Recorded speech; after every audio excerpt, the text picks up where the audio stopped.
Hello students, 12th bio की online कक्षाओं में आप सभी का हार्दिक अभिनंदन। पिछली वीडियोस में हम चैप्टर 6 को कंप्लीट कर चुके हैं। उसके अंदर हमने जल अवशोषण और रसारोहण को देखा था। उससे अगले टॉपिक को आगे बढ़ाते हुए आज हम स्टार्ट कर रहे हैं चैप्टर 7। चैप्टर 7 का नाम है बाष्पोत्सर्जन एवं बिंदुस्राव, ट्रांसपिरेशन एंड कटेशन। इस चैप्टर के बारे में हमें ये 2 टॉपिक्स ही कंप्लीट करने हैं। छोटा सा चैप्टर है, इंटरेस्टिंग चैप्टर है, आराम से 1-2 वीडियो में कंप्लीट हो जाएगा। तो आइए स्टार्ट करते हैं चैप्टर 7। इसमें सबसे पहला जो टॉपिक है वो है बाष्पोत्सर्जन यानी कि ट्रांसपिरेशन। तो आइए सबसे पहले हम समझते हैं बाष्पोत्सर्जन को कि बाष्पोत्सर्जन क्या होता है। देखिए बच्चों, बाष्पोत्सर्जन का मतलब क्या है। बाष्पोत्सर्जन का शब्द से हमें मतलब पता चलता है बाष्प का उत्सर्जन, अर्थात पत्तियों में जो रंध्र होते हैं उनसे जल बाष्प के रूप में बाहर निकलता है।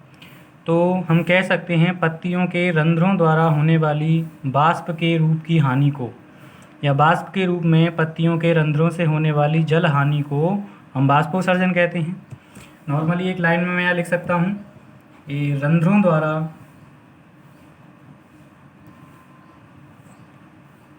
होने वाली जल हानि क्या कहलाती है? बाष्पोत्सर्जन कहलाती है। सिंपल सा फंडा है, आपको इसमें बिल्कुल दिमाग नहीं लगाना। इसमें आपको एक छोटा सा पॉइंट याद रखना है कि पौधे जितना भी जल अवशोषित करते हैं उसका 99% भाग बाष्पित कर दिया जाता है। केवल 1% का यूज़ होता है पौधे के अंदर। ये इम्पोर्टेंट फैक्ट है इसका बाष्पोत्सर्जन का कि 99% भाग जितना भी जल अवशोषित किया है वो पूरा का पूरा बाष्पीकृत हो जाता है। केवल 1% भाग होता है जिसका पौधे अपनी क्रियाओं के अंदर यूज़ करते हैं। तो इसके बाद में बाष्पोत्सर्जन आपको समझ में आ गया होगा। रंध्रों द्वारा होने वाली जल हानि होती है, इसे हम बाष्पोत्सर्जन कहते हैं। 99% भाग बाष्पित हो जाता है, बाष्पीकृत कर दिया जाता है पत्तियों द्वारा।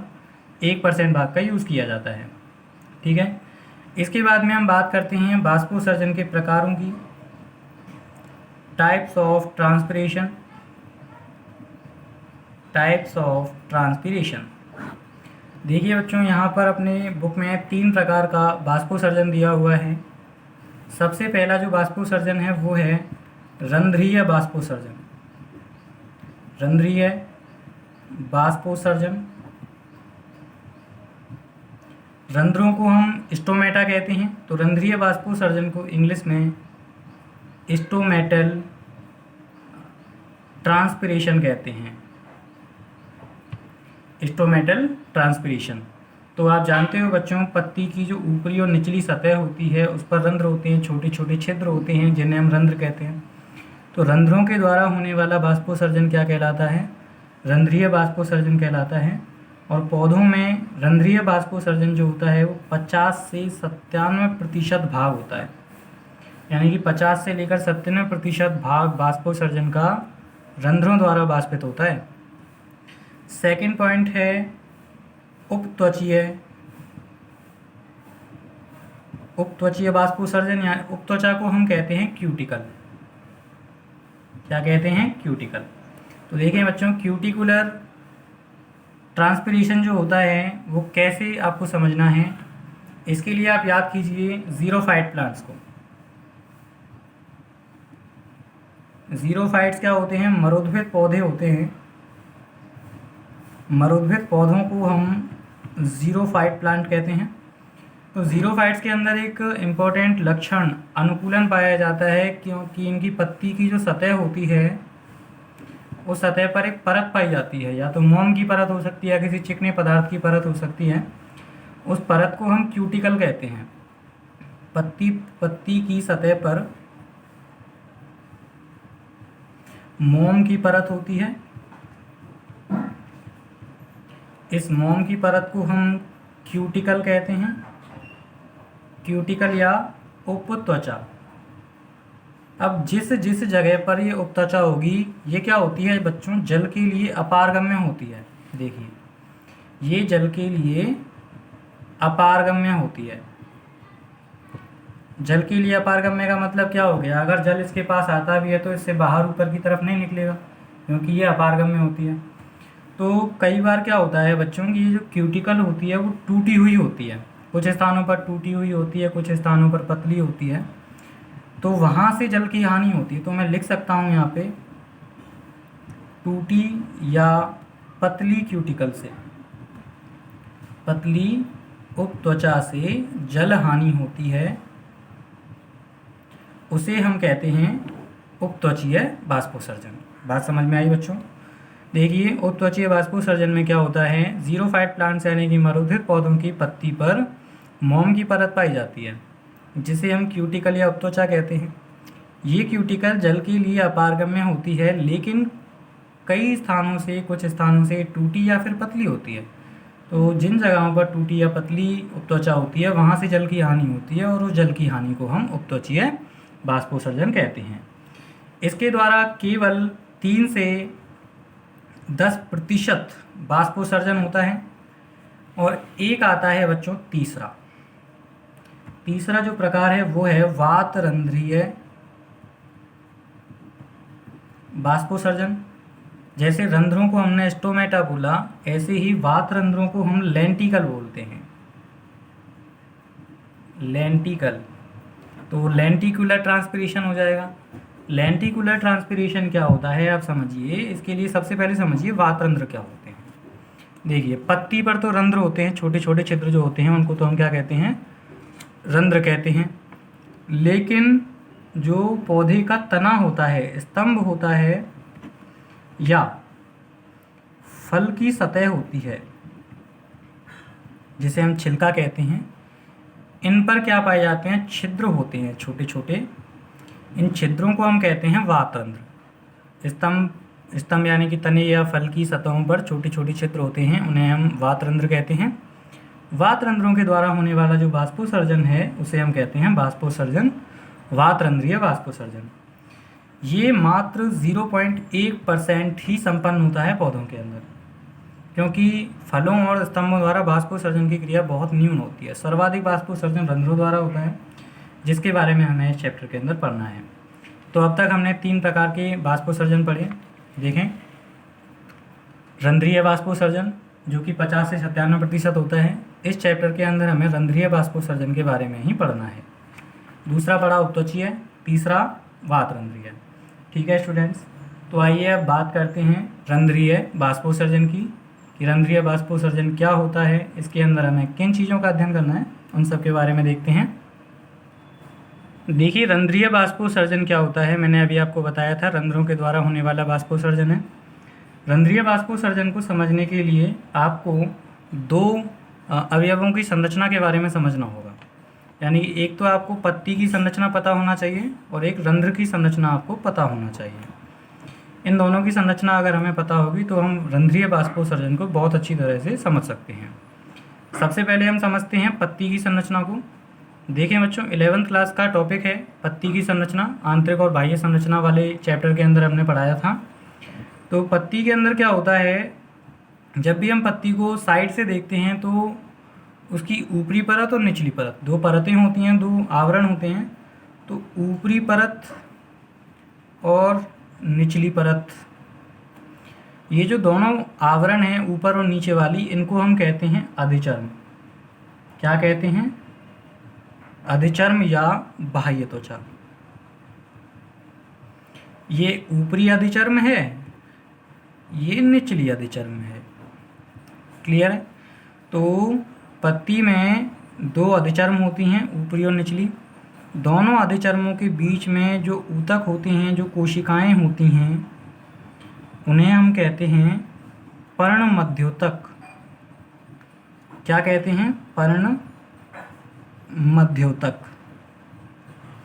पर्ण मतलब पत्ती के, मध्योतक मतलब मध्य में स्थित ऊतक। तो पत्ती के मध्य में जो ऊतक होते हैं उनको कहते हैं पर्णमध्योतक। क्लियर है? दोनों अधिचर्मों के बीच की कोशिकाएं हैं। तो बच्चों, जो रंध्र होते हैं वो पत्ती की अधिचर्म पर होते हैं। रंध्र कहाँ होते हैं, पत्ती की अधिचर्म पर। बाह्य त्वचा का मुख्य गुणधर्म है रंध्रों का पाया जाना। ठीक है? एकबीजपत्री, द्विबीजपत्री दोनों में अलग अलग प्रकार से रंध्रों की उपस्थिति हो सकती है। मान लेते हैं भाई किसी पत्ती में केवल ऊपरी सतह पर रंध्र हैं, ध्यान से समझना बच्चों। किसी पत्ती में केवल ऊपरी सतह पर रंध्र हैं, किसी पत्ती में केवल निचली सतह पर रंध्र हैं और किसी में दोनों पर रंध्र हैं। तो उसके हिसाब से हम पत्तियों को 3 टाइप्स में बांट सकते हैं। तो पहला टाइप है जिसमें केवल ऊपरी सतह पर रंध्र पाए जाते हैं, उन्हें हम कहते हैं अधिरंध्री पत्ती। अधि मतलब ऊपर, अधिरंध्री पत्ती होती है। इसके अंदर कुछ एग्जाम्पल होते हैं बच्चों, एग्जाम्पल जैसे वाटर लिली, वाटर लिली ये होता है बच्चों, कुमुदनी कहते हैं इसको हम। और अन्य जलीय पौधे इसका एग्जाम्पल हो सकते हैं, ज़्यादातर जलीय प्लांट होते हैं इसके अंदर। तो वाटर लिली टाइप भी इसको हम कह सकते हैं। ऐसे पौधे जिनकी पत्ती की ऊपरी सतह पर रंध्र पाए जाते हैं, उन पत्तियों को अधिरंध्री पत्ती कहते हैं। ठीक है। एपिस्टोमेटिक, इसे इंग्लिश में कहते हैं एपिस्टोमेटिक लीव। ठीक है। एग्जाम्पल आपको याद रखना है वाटर लिली, और भी जलीय पौधे होंगे। इसके बाद में सेकंड कंडीशन हो सकती है कि केवल निचली सतह पर हो, निचली सतह पर रंध्र हों, तो उसे हम कहेंगे अधोरंध्री पत्ती, अधोरंध्री पत्ती। इसे हम कहते हैं हाइपोस्टोमेटिक, हाइपोस्टोमेटिक लीफ। इसमें केवल निचली सतह पर रंध्र पाए जाते हैं। एग्जाम्पल हैं इसके एप्पल, एप्पल यानी कि सेब, संतरा, ऑरेंज। ठीक है। तो सेब है, सेब एग्जाम्पल होने के कारण इसको हम एप्पल टाइप कहते हैं, इसको वाटर लिली टाइप, इसको एप्पल टाइप। ठीक है।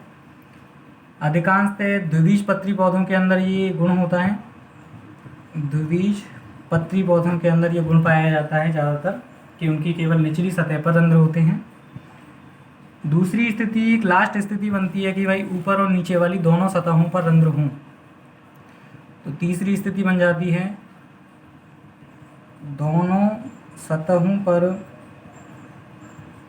रंध्र उपस्थित हों, तो उसे हम कहते हैं उभयरंध्री, उभयरंध्री पत्ती, यानी कि एम्फीस्टोमेटिक,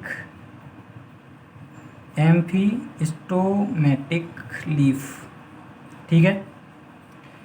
इसका एग्जाम्पल हो सकता है मक्का, जई और घासें, जितनी भी घास होती हैं उन सब के अंदर ये अधिकांशतः होता है।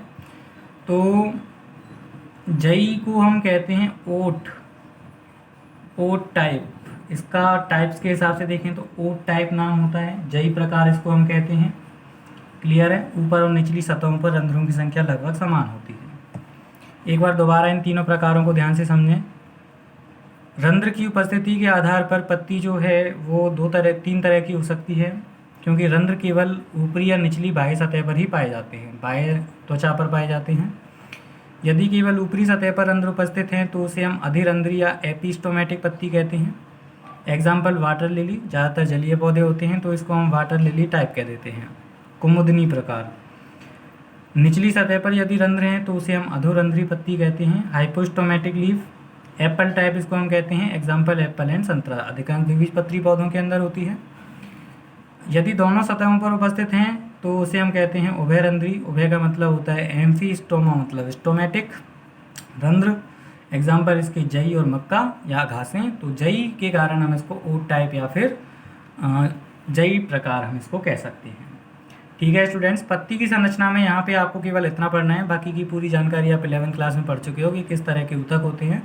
कहीं पे स्पंजी ऊतक होते हैं, कहीं पे खम्भ ऊतक होते हैं, तो अलग अलग प्रकार के होते हैं। वो आपको यहाँ पे पूरी तरह से डिस्क्राइब दोबारा नहीं करने। इसके बाद में हम बात करते हैं स्ट्रक्चर ऑफ स्टोमेटा, यानी कि रंध्र की संरचना के बारे में अपन बात कर लेते हैं। तो आइए देखते हैं रंध्र की संरचना कैसी होती है। रंध्र की संरचना को हम इस चित्र के द्वारा समझ सकते हैं। रंध्र की संरचना में 2 अवयव होते हैं, द्वार कोशिका और सहायक कोशिका। द्वार कोशिका को हम रक्षक कोशिका भी कहते हैं। इनकी संख्या 2 होती है। ये वृक्काकार होती हैं। कैसी होती हैं? वृक्काकार होती हैं, किडनी शेप होती है इनकी। और सहायक कोशिकाएं सब्सिडरी शेल, इनकी संख्या 6 से 7 होती है। अलग अलग रंध्रों में अलग अलग प्रकार से हो सकती है।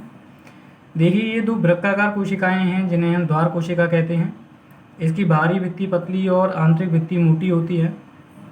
इनके अंदर जल प्रवेश करता है तो ये फूल जाती हैं, और जल इससे बाहर निकल जाता है तो ये पिचक जाती हैं। द्वार कोशिकाओं के मध्य में एक छिद्र होता है जिसे हम रंध्रीय छिद्र या स्टोमेटल पोर कहते हैं। और द्वार कोशिकाओं के चारों ओर सहायक कोशिकाओं का आवरण होता है। इन सहायक कोशिकाओं की संख्या आपकी 6 से 7 तक हो सकती है। देखिए सहायक कोशिकाएं क्या काम करती हैं? जो जल के अणु सहायक कोशिकाओं के पास होते हैं उनको द्वार कोशिका तक स्थानांतरित करती हैं। जब जल के अणु द्वार कोशिका में प्रवेश करते हैं तो रंध्र खुल जाते हैं, और जब जल के अणु द्वार कोशिका से बाहर निकलते हैं तो रंध्र बंद हो जाते हैं। जब प्रवेश करेंगे तो क्या होगा? ये जो द्वार कोशिका है ये फूल जाएगी, और इसका जो दाब है डीपीडी है वो बढ़ जाएगा, जिसकी वजह से इसकी जो बाहर वाली भित्ति है इस पे दाब लगेगा, बाहर की ओर खिंचाव बनेगा, जिसकी वजह से अंदर वाली भित्ति भी खिंच करके फैलेगी। ऐसा ही काम इसके अंदर भी होगा, और ये जो छिद्र है ये खुल जाएगा। छिद्र के खुलने के कारण ही हम इसे क्या कहते हैं? रंध्र खुलना कहते हैं, खुला रंध्र कहते हैं। इसकी विपरीत प्रक्रिया रात्रि में होती है। जब द्वार कोशिका से जल के अणु बाहर निकलते हैं तो ये पिचक जाती है, और ये जो रंध्र है अपनी पूर्ववत अवस्था में बंद हो जाता है। ठीक है स्टूडेंट्स, इतनी बात आपको यहाँ पर याद रखनी है। इसके बाद में हम आपके लिए एक और इम्पॉर्टेंट पॉइंट यहाँ बता देते हैं। देखिए कि प्रति वर्ग सेंटीमीटर यानी कि सेंटीमीटर 1 सेंटीमीटर स्क्वायर के अंदर रंध्रों की संख्या जो होती है वो 100 से लेकर 60,000 तक हो सकती है। ये मैंने आपको अभी बताया था। रंध्र जो होता है ऊपरी या निचली सतह पर या दोनों सतहों पर होते हैं, तो टोटल जो रंध्रों की संख्या है पर सेंटीमीटर स्क्वायर के हिसाब से वो 100 या 60,000 तक हो सकती है। ठीक है स्टूडेंट्स, रंध्रों के खुलने और बंद होने की क्रिया को हम रंध्र गति कहते हैं। इस रंध्र गति को समझाने के लिए कुछ वैज्ञानिकों ने अपनी संकल्पनाएं भी प्रस्तुत की हैं। उन संकल्पनाओं को हम देखेंगे अगली वीडियो के अंदर। तब तक के लिए आप यहाँ तक का काम कंप्लीट कीजिए। ठीक है स्टूडेंट्स, मिलते हैं अगले एपिसोड में।